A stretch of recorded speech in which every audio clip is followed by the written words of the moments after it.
Kakugachuguandayo Hitsuyoaku, Sovereign Identity Architect, at your service. Let's lock in. So, in order to really talk about branding and how to make it an effective tool in the modern era, we're going to have to really step back about 10,000 years or so, you know what I'm saying, to get to the origins, the indigenous origins, the ancient indigenous origins of what this concept even entails, right? So let's take this to the first principles. Let's boil this down to the very axioms at the root of the system that we are discussing. One way that we can do this is through etymology, right? So let's deal with the etymology of the word brand, because it comes from the Old Norse word brander, which means to burn, right? This is the firebrand, or you can even think of it as a torch, right? A burning piece of wood, right? When we get into the original purpose of branding based on this aspect of its origin, the fire was used to create a permanent or what's known as indelible mark. That mark was used to denote ownership and source on livestock and goods, right? So the farmers would brand their cattle in order to prevent theft. Artisans, craftsmen would burn their symbol onto their work, almost as a form of early marketing, early self-promotion. When people saw that mark, they'd ask, who made this table, this chair? And we would automatically be able to associate the quality of craftsmanship with a specific producer. So this is where we really have to get into the nature of fire if we want to understand branding. Because when we get into the archetypal, the symbolic, relevant connections regarding fire, we see that it is a near universal symbol for transformation, for purification, and most crucially in this conversation, it deals with the illumination and the awareness of perception, the illumination of consciousness, the coming forth by day, the Pert Emheru, the Egyptian Book of the Dead, yeah? The rising sun was often seen as the Benu, the origins of the phoenix archetype, right? So we understand that at the most pivotal, universally defined level, fire is directly connected to the awakening of consciousness. It is the tool that brought humanity out of darkness and into the light. It is what made the world visible and understandable. It is in fact our mastery of fire that constitutes one of the most pivotal fucking turning points in all of human consciousness. I need you all to understand the meme of fire is one of the most defining features of the human brand. Fire, our mastery of fire, is our brand identity at its core. So let's bring this now into a modern context, because I'm going to go deeper on that ancient side of it, but we're going to circle around to the modern side, and then we're going to go back to the future. You see what I'm saying? The original brand, fire, made the owner or the source of a product visible and distinct. The modern brand, which is the art of guiding perception, manipulating perception,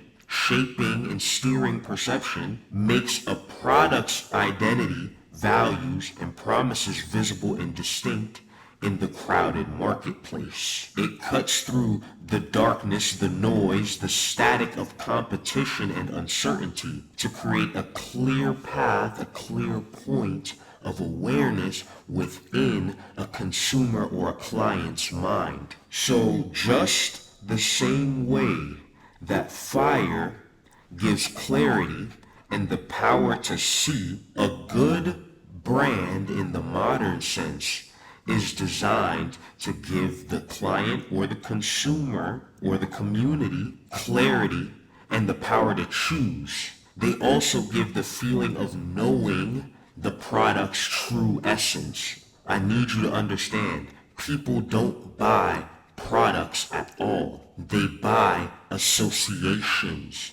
They're buying proxies, personality proxies. They're buying things that help them express themselves. It's less about the product and more about the emotional connection that they feel to the thing. And that is why modern marketing and branding and advertising has been utilizing all of the ancient indigenous meaning-making techniques that we would call mythology in order to push and sell. Because ultimately, they're not selling you a product, they're selling you the perception of a thing. Nike never sold you shoes.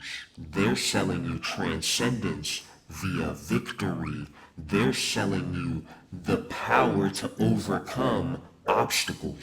You get me? Coca-Cola isn't selling soda. Not at all. They're actually selling you happiness via communal indulgence. A Coke and a smile. They even put names on the cans now so that way you can grab the Coke of your friends that has your friend's name on it and you can give it to them.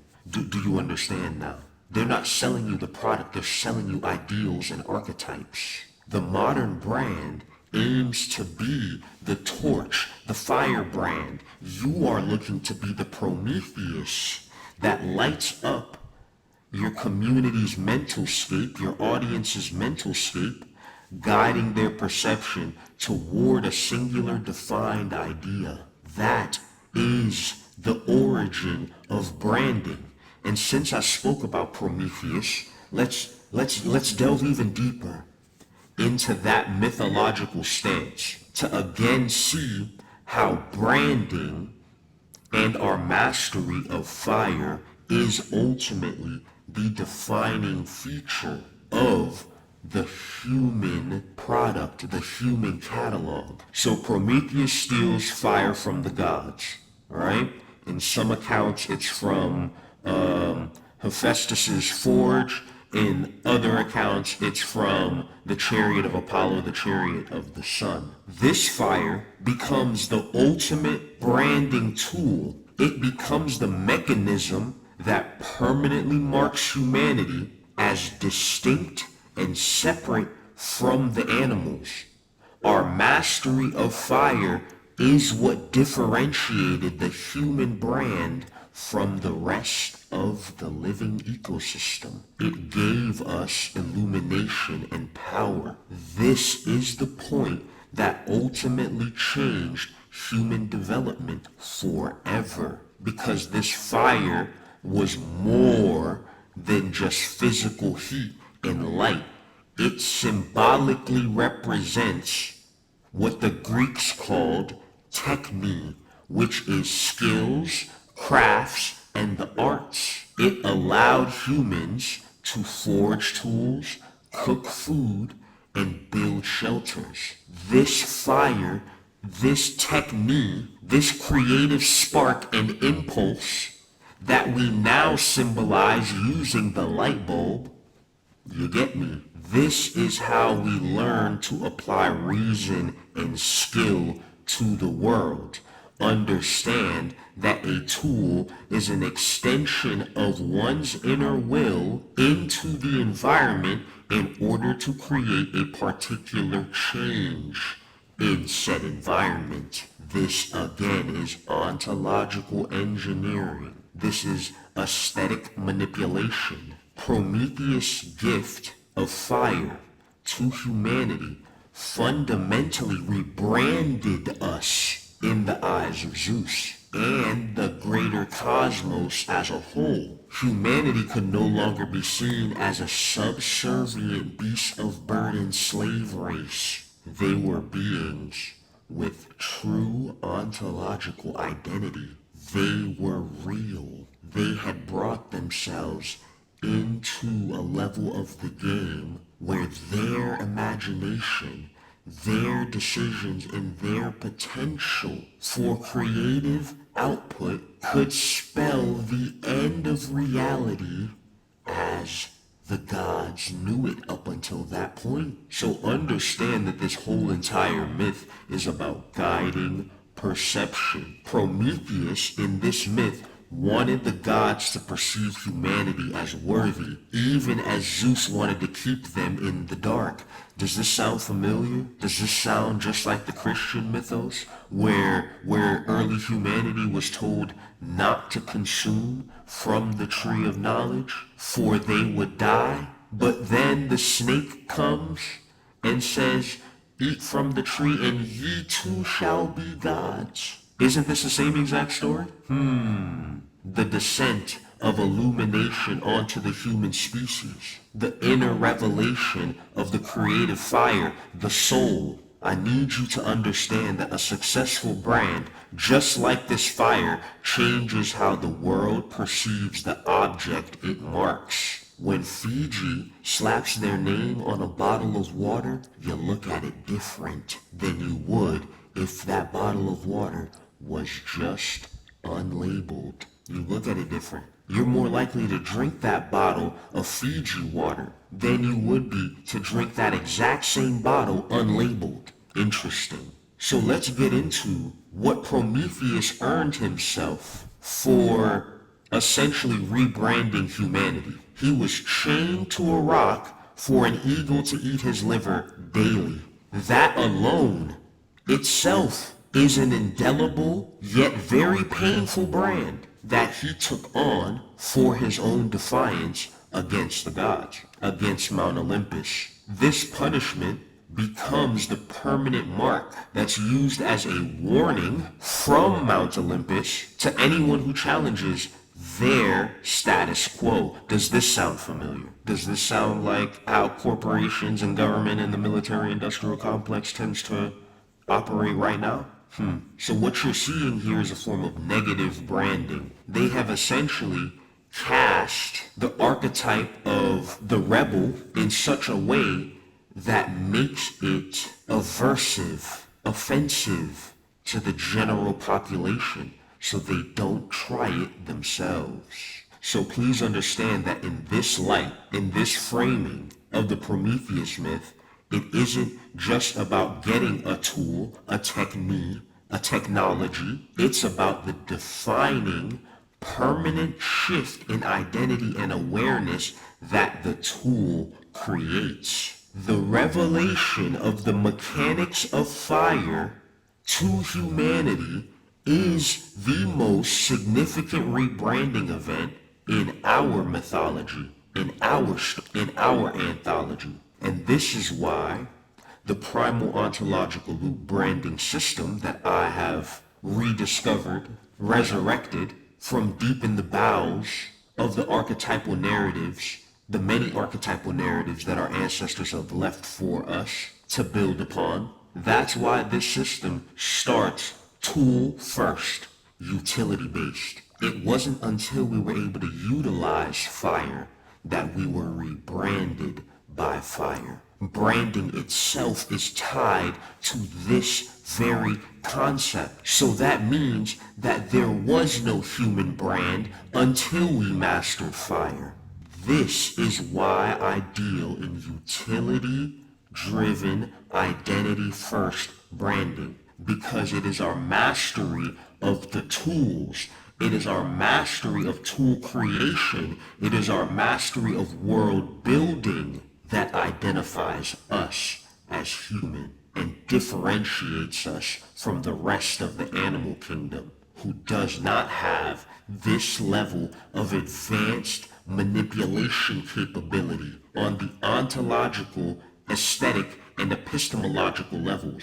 Let's wind back to those Norse origins of the word brand, because obviously branding existed, the concept of branding, the concept of meaning making, imbuing a symbol with meaning and then spreading that symbol amongst a community in order to create a shared identity. That concept is as old as fire. That concept is as old as mythology. That concept is as old as language. But when we deal with the Norse connection to this shit, in terms of the fact that the word itself comes from that dialect, that lexicon, that cultural system, then it makes sense that we look at Odin in terms of this notion of branding as the art of awareness and perception. Let's look at the myth of Odin's sacrifice at the world tree Yggdrasil in order to provide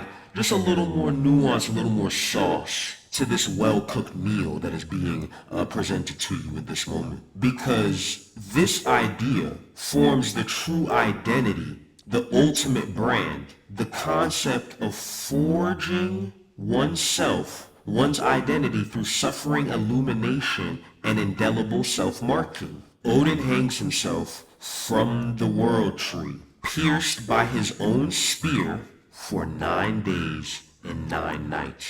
Again, this is a self-inflicted brand. It is the physical suffering required to acquire a higher form of perception. Now let's take this into modern branding terms.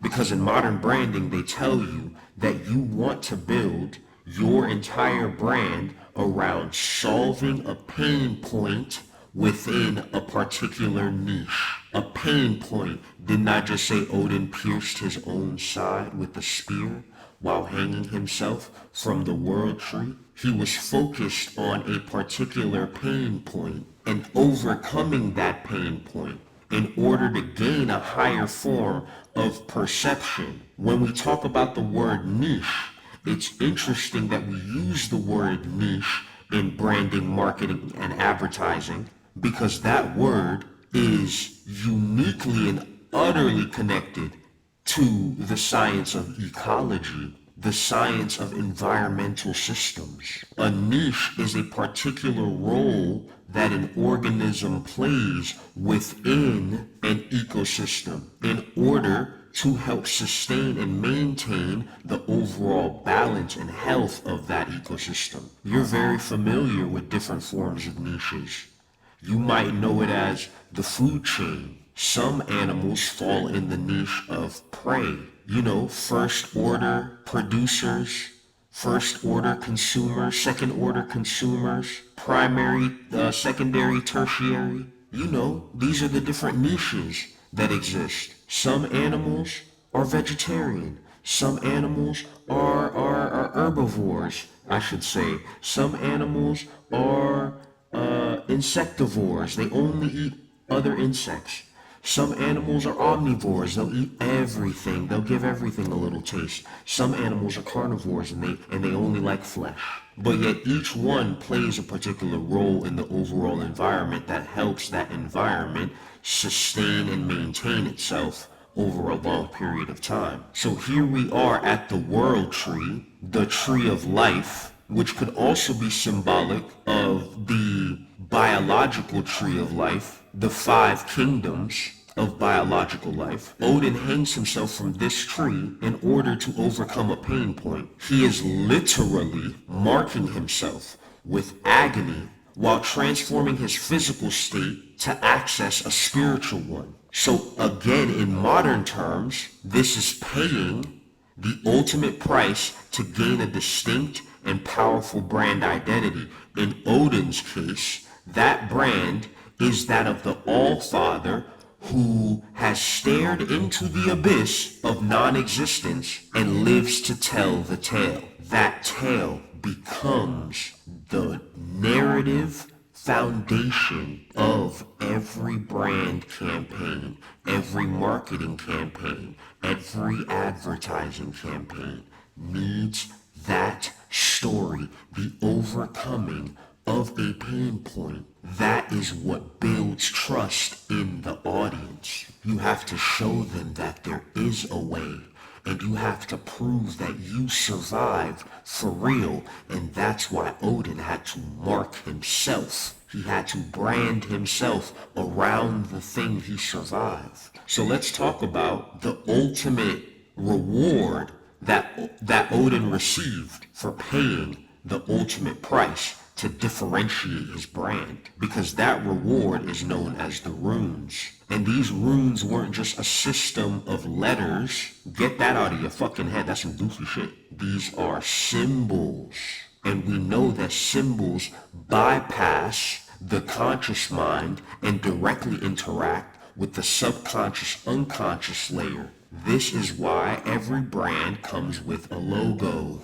So understand that the runes are a system of branding symbols that Odin received that ultimately represent the fundamental cosmic secrets, universal patterns, and the keys to magic. But let's step back to what Arthur C. Clarke said. Any sufficiently advanced technology is indistinguishable from magic. So what the runes truly are is a symbolic representation of the source code of reality, which in it of itself is already symbolic. This whole thing runs on an archetypal symbolic engine. This whole thing runs on an archetypal symbolic engine. This whole thing comes from a metaverse. But we'll get to that next time. By gaining the runes, Odin acquires the language, the syntax, the diction of creation itself.